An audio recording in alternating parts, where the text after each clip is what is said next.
વડોદરા મહાનગરપાલિકાના ચૂંટાયેલા સભ્યોની ટર્મ આજે પૂર્ણ થઈ છે। આવતીકાલથી પાલિકામાં વહીવટદારનું શાસન જોવા મળશે। ત્યારે વડોદરા મહાનગરપાલિકાના કેટલાક પદાધિકારીઓએ પોતાના સામાનના પોટલા બાંધી પોતાની સાથે લઈ જવાની તૈયારી કરી લીધી હતી।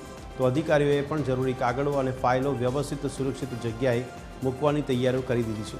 કોર્પોરેશનના ચૂંટાયેલા સભ્યો દ્વારા અંતિમ દિવસે કમાટી બાગ ખાતે ફોટો સેશનનું આયોજન કરાયું। તમામ કોર્પોરેટર ભેગા થયા હતા અને 5 વર્ષની યાદો વાગોળી હતી।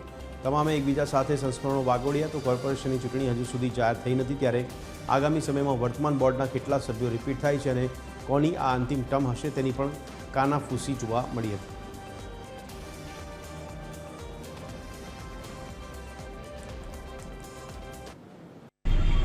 જે દિવસે મેયર તરીકે મારું નામ ડિક્લેર થયું અને મારા ફેમિલી દ્વારા એમને જેવી ખબર પડી, મંદિરમાં હતા ત્યારે મારા બેનને એમનું ફેમિલી, શિવજીનો પરિવાર અને માતાજી છે, શ્રીનાથજી એમનાજી મહાપ્રભુજી છે, મારા ગણપતિ બાપા છે।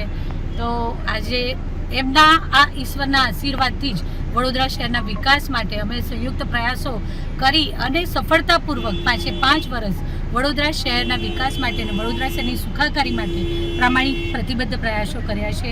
આજે દાદાના આશીર્વાદ, શિવ પરિવારના આશીર્વાદ, માતાજી અને શ્રીનાથજીના આશીર્વાદ સદાય આપણા બધા પર રહેશે અને મારી સાથે ઈશ્વરને પણ મારા ઘરે લઈ અને આજે હું જઈ રહી છું।